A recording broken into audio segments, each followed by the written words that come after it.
말도 많고 탈도 많은 이란의 언론법. 사실 저희 이 프로젝트의 주제는 사실 핵심 키워드는 검열이죠. 센서십인데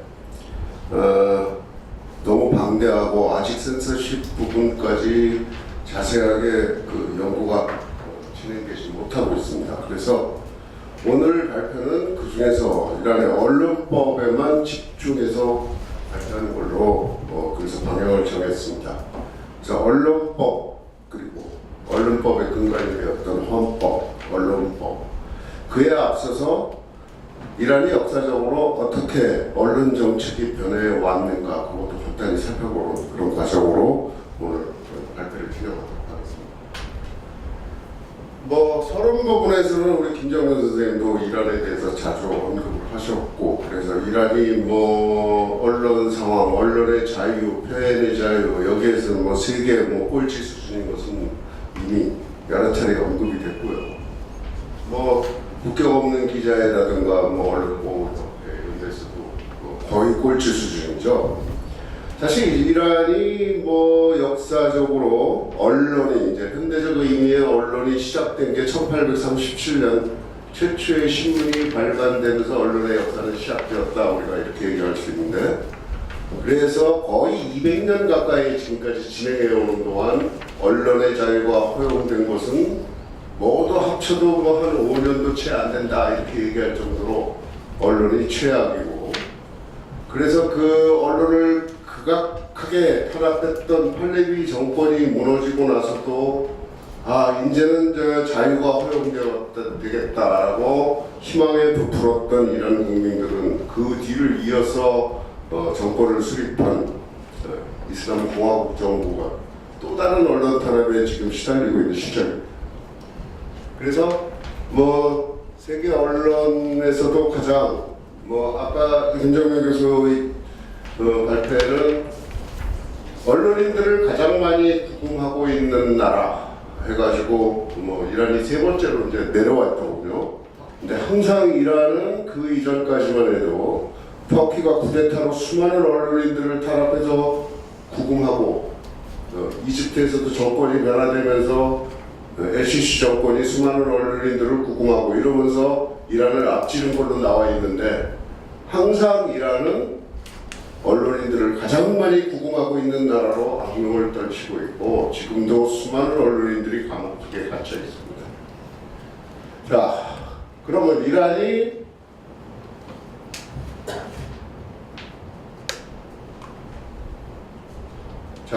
그동안 언론 정책을 어떻게 변화시켜 왔는지 발표된 제출한 논문에는 아주 자세하게 나와 있는데 거기가 중요한 게 아니니까 그 부분은 여기서 간단하게만 살펴보도록 하겠습니다. 1837년 최초의 신문이 발행된 이후에 이란의 언론 정책의 변화를 대략 6기로 나눠 볼 수가 있어요. 6기로 나눌 수 있는데 그 6기는 대략 언론 정책의 변화니까 어쩔 수 없이 정권의 변화와 즉 정치적 변화와 아주 깊은 관계를 맺을 수밖에 없죠. 그래서 첫 번째 기를 1837년 언론이 최초의 신문사가 발간된 이후 1906년까지를 제1기로 보고 있는데요. 이때까지는 아직 가자르 왕조 시대 때죠. 팔레비 이전에 마지막 왕조였던 가자르 왕조. 가자르 왕조가 아직 존속하고 있었던 이 시기에 1837년 최초의 신문이 발간되고 1906년에 끝나는데 1906년은 바로 입헌혁명이 성공한 해죠. 1906년 8월 4일 제 생일입니다. 1906년 8월 4일에 무자파르와 샤가 처음으로 헌법에 서명을 함으로써 입헌혁명이 성공을 하고 현대적 의미의 헌법이 제정되고 그 헌법에 따른 언론법까지 만들어지면서 언론의 자유, 표현의 자유가 보장되었던 이 시기입니다. 근데 이 입헌혁명 시기를 그래서 대략 1906년부터 1911년까지로 우리가 이제 두 번째 시기로 우리가 잡고 있는데 입헌혁명이 성공하면서 언론의 자유가 보장되었던 활발하게 보장되었던 유일한 시기가 2년이죠. 정확히 1906년부터 1908년까지 2년이 채 안 되는 1년 11개월 동안 이때가 이란에서 유일하게 완전한 언론의 자유, 표현의 자유가 보장되었던 시기입니다. 뭐 헌법을 최초로 만들고 그 헌법 자체가 다 서구의 그 법을 모방해서 그대로 만들었기 때문에 특히 프랑스 헌법을 그대로, 프랑스 법을, 언론법은 프랑스 법을 그대로 모방했는데 그러다 보니까 서구 국가들과 똑같이 언론의 자유를 완전히 보장했던 딱 유일한 시기입니다. 2년이 채 안 되는 그 시기.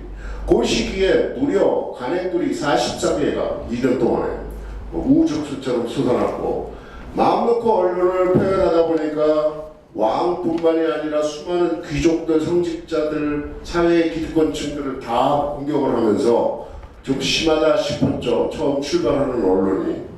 자, 이러한 언론의 자유가 1908년에 딱 끝나죠. 1908년에 어떤 일이 생겼느냐. 무자파르 샤가 죽고 그 다음에 그 아들인 무함마드 알리 샤가 즉위를 하는데 무함마드 알리 샤는 평상시부터 입헌주의에 반대를 했던 인물입니다. 입헌주의를 별로 달가워하지 않았고 타브리즈 총독으로 파견되었을 때도 그 총독 시절에도 언론인들을 살해했던 사례가 있는 바로 최초의 이란 언론 역사에서 최초의 언론인 탄압 사례를 만들었던 장본인이에요.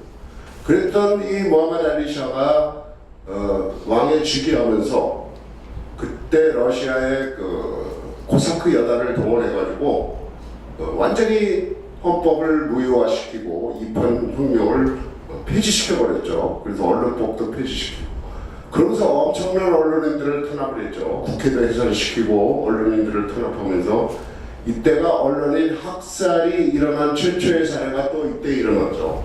하지만 무함마드 알리 샤의 이러한 폭정은 딱 1년 만에 끝나서 1909년 7월에 다시 입헌주의자들, 개혁주의자들이 정권을 다시 장악하면서 어린 아들 아하마샤를 왕으로 앉히고 다시 언론이 회복되는 시기가 그때 있었습니다.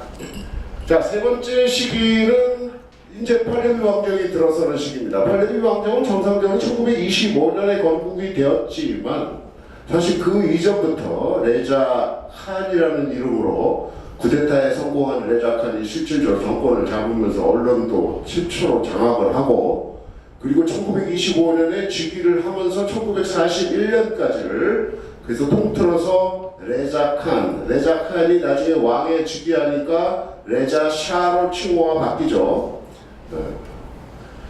자, 레자 샤 통치 시기, 즉 팔레비 왕정은 딱 아버지와 아들 2대에 걸쳐서 약 50여 년간 존속하다가 멸망했는데 그 아버지 시기가 되겠습니다. 그래서 레자 샤 통치 시기. 다시 팔레비 왕정만큼 언론을 강하게 탄압한 적이 없습니다. 팔레비 왕정이 가장 강했어요. 오늘날보다 더 강했죠. 그래서 철저하게 언론을 탄압하면서 레자 샤 시대 때는 언론이 죽은 시기입니다. 완전히 거의 목소리를 못 내고 어용 언론만이 판을 치던 시기고 그래서 어용 언론이었던 에텔라우트라고 하는 뭐 인포메이션이라는 뜻이죠. 아랍어로도. 그래서 에텔라우트라는 그 신문은 엄청난 발행 부수를 자랑하면서 어용 신문으로 성장하게 되죠. 이랬던 레자 샤 시대의 통치가 끝난 것이 1941년인데 죽어서 통치가 끝난 게 아니라 살아서 폐위됩니다. 레자 샤는. 왜? 1941년은 바로 2차 세계대전이 열린 시기고 그때 당시 2차 세계대전이 열리면서 영국, 러시아, 미국이 주축이 된 연합군 그리고 전쟁 주축국이었던 독일이 전쟁을 치르고 있는데 이상하게 이란에서는 독일에 대한 우호 감정이 크게 일고 있었어요. 사실 이란은 2차 세계대전 당시 터키와 마찬가지로 철저하게 중립을 지키고 있었는데 독일에 대한 우호 감정이 생기게 된 원인은 바로 그 히틀러가 추천한 아리안 우월주의죠. 아리안 민족 우월주의. 아리안 민족 우월주의가 그 이란 민족이다 이거죠. 거기에 크게 호응을 하면서 민족주의자들이 히틀러를 크게 찬양하고 이러면서 아리안 민족주의에 우월주의에 동조를 하면서 독일에 대한 우호 감정이 늘어나고 독일인들이 많이 거주하게 되고 자, 연합군 측에서는 이것을 크게 우려했죠. 사실은 연합군 측에서는 무기를 이란을 통해서 러시아로 무기를 공급해 줘야 되는데 그 통로가 돼야 되는데 거기에 독일인들이 많이 거주하고 있고 독일 스파이들도 많이 거주하고 있고 이러다 보니까 이걸 우려한 연합군 측이 독일하고의 관계를 끊고 그 다음에 모든 독일인들을 국내에서 추방하라라고 압력을 가합니다. 레자 샤한테. 그랬더니 너 하고 막 반대를 해버렸죠. 그러니까 미국, 영국, 러시아가 합세해서 군대까지 동원시키고 레자 샤를 강제로 퇴위시켰습니다. 그리고 20대의 젊은 아들인 모함마드 레자를 왕위에 즉위시켰습니다. 하지만 이때부터를 흔히 무정부 상태라고 합니다. 새로운 국왕이 즉위를 했지만 1941부터 1946년도까지 연합군들이 주도를 하면서 국가 내정을 완전히 간섭하고 이래서 무정부 상태인데다가 1946년에 이제 2차 세계대전이 끝나고 나서 철수를 하고 나서도 모함마드 레자는 아직 허약한 정부, 중앙 집권을 이룩하지 못하고 허약한 상태에서 시달리고 있었고, 그리고 국민들의 민주주의에 대한 열망이 대단했죠. 그래서 결국은 1951년에 모사데크라고 하는 사람을 국민들의 지지를 등에 업고 국왕의 임명을 받아서 수상의 지위까지 오르게 되고, 국왕 밑에 수상이었지만 국왕을 허수아비가 돼요. 그리고 수상과 국왕이 충돌하는 과정에서 국왕이 견디지를 못하고, 그래서 1953년에 국왕이 이태리에 망명을 떠나버렸습니다. 사실은 이때 이란의 민주화가 이루어졌어야 되죠. 그랬으면 이란이 오늘날 같은 경우는 안 일어났을 텐데, 그때 모사데크 정권이 한 첫 번째 정책이 석유의 국유화였습니다. 이란의 석유를 국유화시키고 영국 이란 석유 회사를 그냥 탈취해버리고 이러니까 거기 이란의 석유 자원에 눈독을 들인 미국과 영국이 가만히 있을 리가 없죠. 두 나라가 합세를 해서 결국은 국왕을 CIA까지 동원돼서 이탈리아의 망명 중이고 매일 밤 나이트클럽에서 놀던 젊은 국왕을 다시 복위시킵니다. 모사데크 정권은 이래서 1953년에 끝나고 말죠.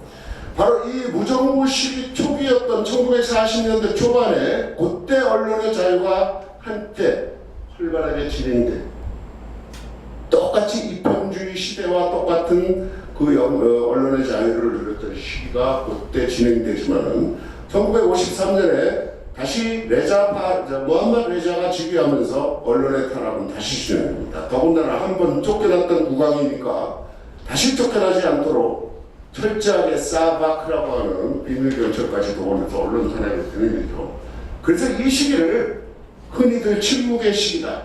언론이 완전히 침묵을 지켰다. 이런 의미에서 침묵의 시기라고 불렸던 모함마드 레자 파hlavi 시절은 잘 알다시피 1978년부터 1979년까지 진행된 혁명에 의해서 몰락이 되고, 실질적으로 1978년 말서부터 바로 공화국 시기가 다시 시작됩니다. 공화국 시기가 시작되면서 처음에 아까 말씀드렸듯이 국민들은 인제 왕정이 무너지고 자유가 다시 찾아오겠다라는 기대를 부풀고, 언론 세계에서도 다시 기대가 부풀었지만 혁명 정부도 교묘한 방법으로 언론을 탄압을 진행 중입니다. 현재도. 하나 특이한 점은 처음에 헌법이 제정됐을 때도 그랬고, 그 다음에 레자 샤가 팔레비 왕조를 일으키고 처음에 헌법을 개정한 다음에 그 이후에도 그랬고, 이슬람 공화국인 경우에는 새로운 헌법을 발표하기 전에 이미 언론법을 만듭니다. 그러니까 헌법을 만들고 나서 가장 먼저 만드는 하위법이 전부 언론법이었고, 이슬람 공화국 시절에는 헌법을 만들기도 전에 혁명위원회에서 임시법으로 우선 언론법부터 손을 냈다는 사실이죠. 그만큼 이란 역사에서는 언론법이 가장 주목받고, 언론법을 먼저 손을 대서 장악을 해야 정권을 장악할 수 있다는 이런 인식이 강했던 모양입니다. 그래서 언론법이 항상 주목을 받았는데, 너무 서론이 길었나요? 자, 이제 먼저 언론법에 대해서 우리가 이제 본론에 들어갑니다. 언론법에 대해서 이제 우리가 살펴보도록 하겠습니다. 언론법, 지금 현재 실행 중인 언론법은 1985년에 제정되었습니다. 진짜 최초의 언론법은 1908년에 이미 제정되었었고요. 하지만 뭐 거의 유명무실해졌죠, 독재에 의해서. 그러다가 이슬람 공화국이 들어서면서 최초의 임시 언론법이 아까 얘기한 대로 만들어졌다가 이제 임시 언론법이니까 어디까지나, 그리고 1985년에 가서 정상적인 언론법이 제정이 돼서 발표가 됩니다.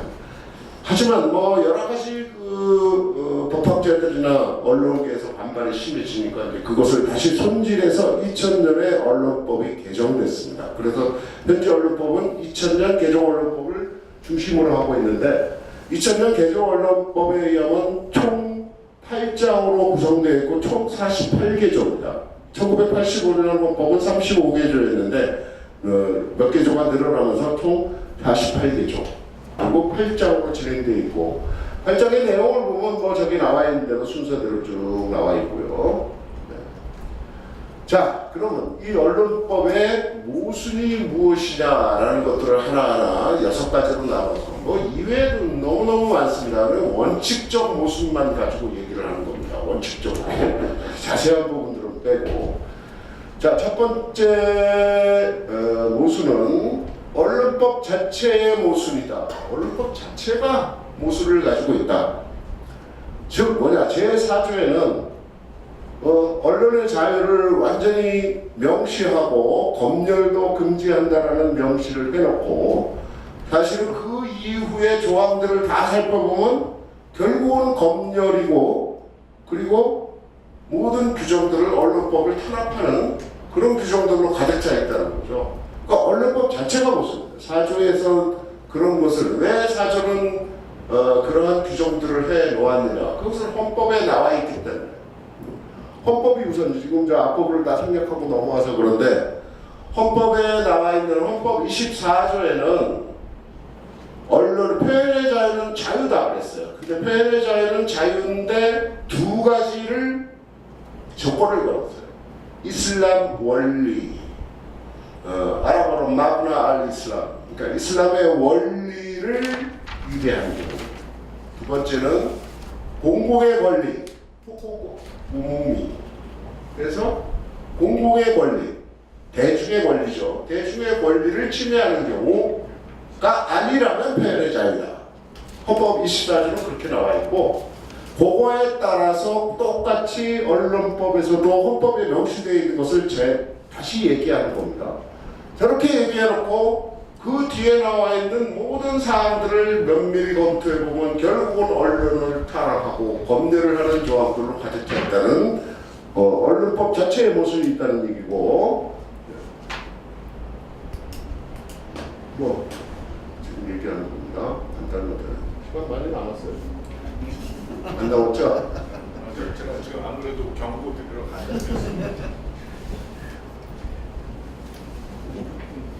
별밖에 없어요. 어렵군? 두 번째가 들었어. 두 번째, 이 이란의 언론법은 보호적 요소보다 징벌적 요소가 강하다. 사실 그 독재 국가일수록, 언론 탄압이 강한 국가일수록 언론법은 만들어 놓지만 언론법을 만들어 놓은 그 목적이 다 징벌적 요소입니다. 근데 사실 언론법을 제정하는 근본적 목적은 사실은 보호적 요소가 강해야 진정한 민주주의 국가의 언론법이죠. 그러니까 언론의 권리가 침해를 받거나 언론의 활동이 침해를 받을 때 어떻게 보호해 주느냐라는 그런 요소들이 많이 포함돼서 언론을 보호하는 목적으로 언론법이 만들어져야 되는데, 이라는 모든 그 독재 국가나 후지 국가처럼 징벌하는 목적으로 만들어진 것이 강하다 이거죠, 결론은. 그런 거 처음부터 끝까지 살펴보면 어떻게 하면 언론을 징벌하고 탄압하고 구속할까 하는 부분으로 가득 차 있어요. 제가 48개조를 다 번역을 하면서 참 기가 막히구나 하고 느낄 정도였습니다. 자, 징벌적 요소가 강하다라는 거고요.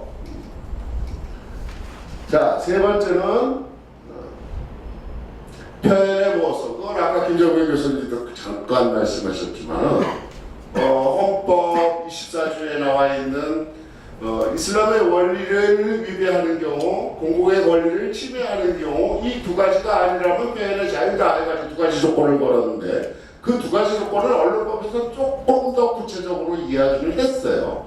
12개 항목으로 쫙 나눠가지고 했지만 여전히 그래도 모호하다 이겁니다.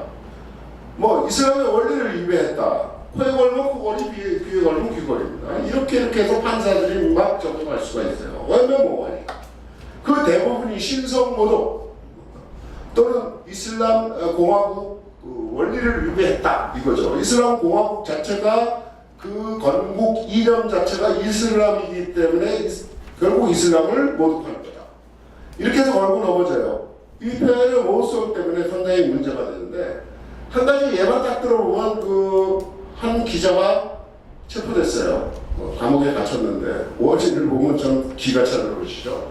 제3대 이맘 후세인이 카르발라에서 비극을 이제 묘사하는 기사에서 3대 이맘 후세인의 순교라고 하지 않고 죽음이라고 썼다고 그래서 감옥에 갇혔어요. 죽음이 아니다 순교다 이거죠. 그래서 가까이 갔습니다. 이것도 신성모독입니다. 뭐 완전히 이연령 비연령이죠.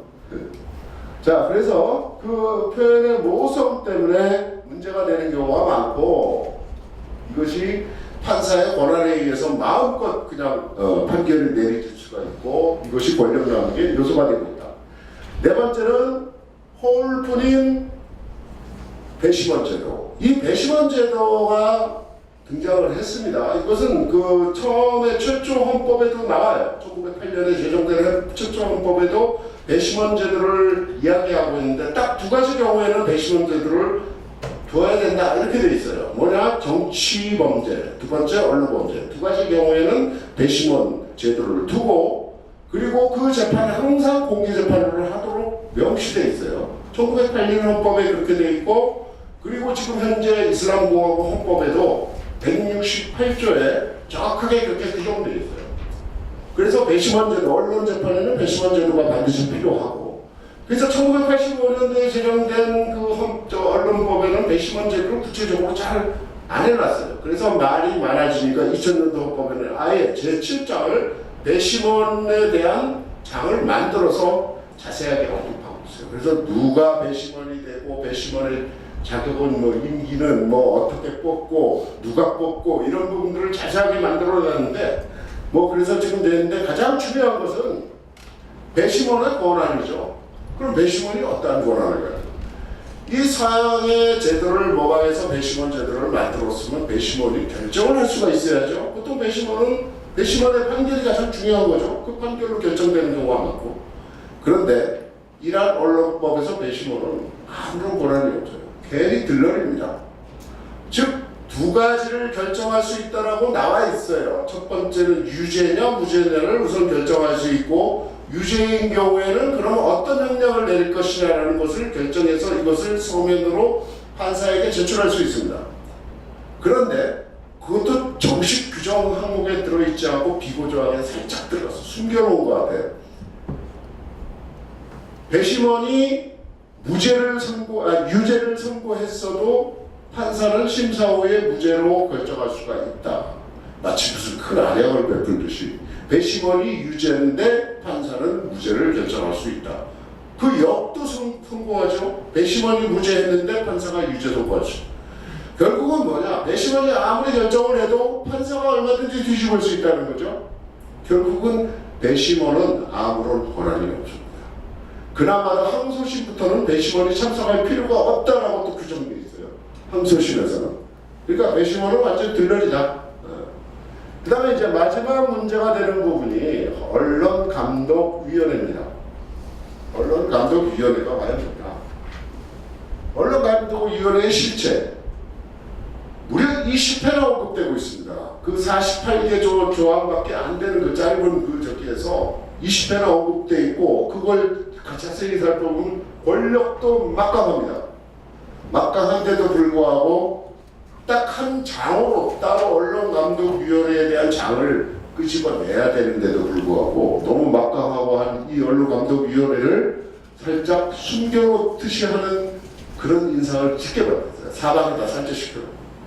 근데 언론감독위원회를 뽑는 그 7일 위원들도 보면은 온통 보수주의 일색이고 국가 최고 지도자가 다 임명하는 사람들이 또 뽑게 돼 있고 뭐 철저하게 언론감독위의 권한이 막강하게 언론 출판 기관의 허가를 얘네들이 다 하게 돼 있고 얘네들이 잘못을 저지르면 기소하는 출판준도 언론감독위원회고 언론감독위원회는 문화 및 이슬람 지도부, 그러니까 문화부예요. 우리의 문화부인데 문화부도 함부로 간섭할 수 없게 돼 있고 수많은 조항들이 있는데 언론감독위원회가 사실은 언론 탄압의 주범이죠.